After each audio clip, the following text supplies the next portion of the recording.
Hola y bienvenidos a otro capítulo más de Conociendo a nuestros santos y beatos. En esta ocasión tenemos a San Juan María Vianney.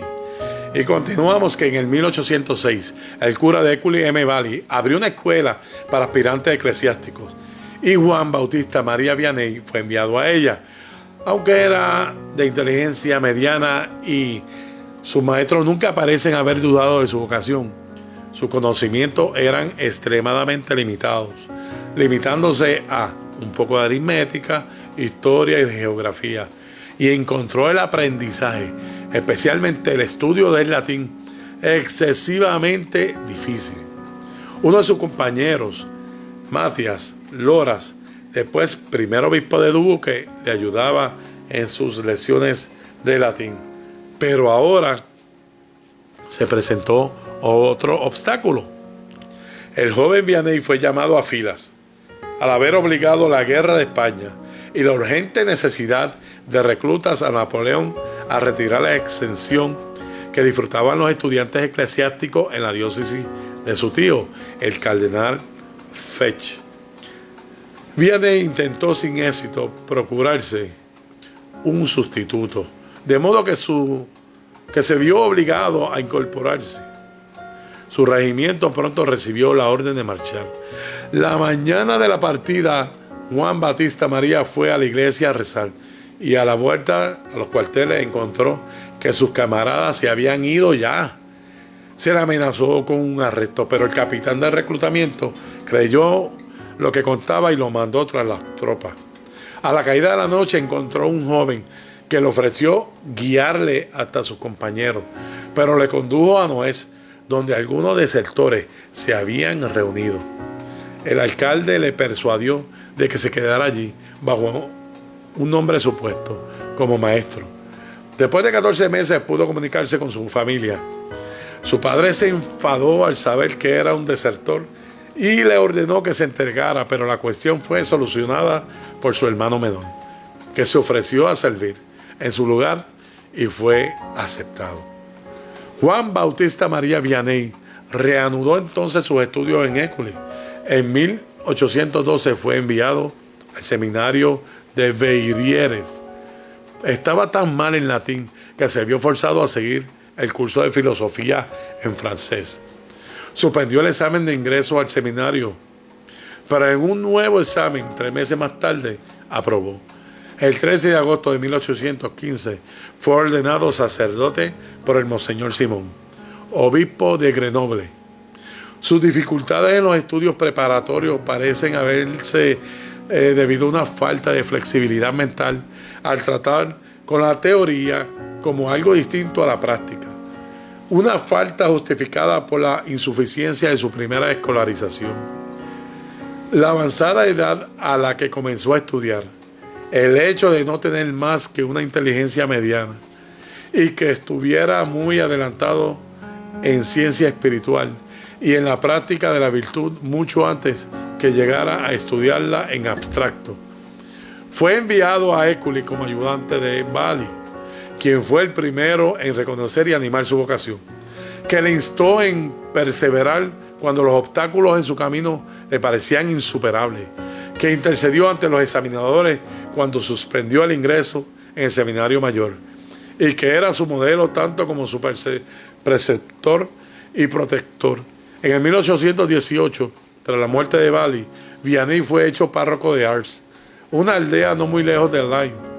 Fue en el ejercicio de las funciones de párroco en esta remota aldea francesa en la que el cura de Ars se hizo conocido en toda Francia y el mundo cristiano. Algunos años después de llegar a Ars, fundó una especie de orfanato para jóvenes desamparadas. Se le llamó La Providencia y fue el modelo de instituciones similares establecidas más tarde por toda Francia. El propio Vianney instruía a las niñas de La Providencia en el catecismo, y estas enseñanzas catequísticas llegaron a ser tan populares que al final se daban todos los días en la iglesia a grandes multitudes.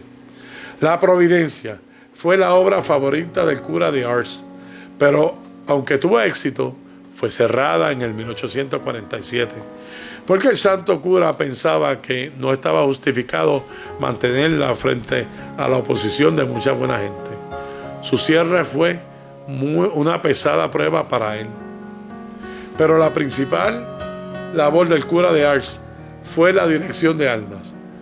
No llevaba mucho tiempo en Ars cuando la gente empezó a acudir a él de otras parroquias, luego de lugares distantes, más tarde de todas las partes de Francia y finalmente de otros países. Ya en el 1835 su obispo le prohibió asistir a los retiros anuales del clero diocesano, porque las almas le esperaban allí. Durante los últimos 10 años de su vida, pasó de 16 a 18 horas diarias en confesionarios. Su consejo era buscado por obispos, sacerdotes y religiosos, jóvenes y mujeres, con dudas sobre su vocación, pecadores, personas con toda clase de dificultades y enfermos. En el 1855 el número de perseguidos de peregrinos había alcanzado los 20,000 al año. Las personas más distinguidas visitaban a Ars con la finalidad de ver al santo cura, y al oír su enseñanza cotidiana, el venerable padre Colin le ordenó diácono al mismo tiempo y fue su amigo de toda la vida. Mientras que la madre Mary de Providence fundaba las hermanas auxiliadoras de las ánimas del purgatorio por su consejo y por su constante aliento. Su dirección se caracterizaba por el sentido común, su notable perspicacia y conocimiento sobrenatural. A veces adivinaba pecados no relevados en una confesión imperfecta. Sus instrucciones se daban en lenguaje sencillo, lleno de imágenes sarcadas de la vida diaria y de escenas campestres, pero que respiraban fe y ese amor de Dios que era su principio vital y que infundía en su audiencia tanto por su modo de comportarse y apariencia como por sus palabras, pues al final su voz era casi inaudible. Los milagros registrados por sus biólogos son de 3 clases. En primer lugar, la obtención de dinero para su limosna y alimento para sus huérfanos. En segundo lugar, conocimiento sobrenatural del pasado y del futuro. En tercer lugar, curación de enfermos, especialmente niños. El mayor milagro de todo fue su vida. Practicó la mortificación desde su primera juventud. Y durante 40 años su alimentación y su descanso fueron insuficientes, humanamente hablando, para mantener su vida. Y aún así, trabajaba incesablemente, con inagotable humildad, amabilidad, paciencia y buen humor, hasta que tuvo más de 73 años. El 3 de octubre de 1874, Juan Bautista María Vianney fue proclamado venerable por Pío IX, y el 8 de enero del 1905 fue inscrito entre los beatos. El Papa Pío X lo propuso como modelo para el clero parroquial. En el 1925, el Papa Pío XI lo canonizó. Su fiesta se celebra el 4 de agosto.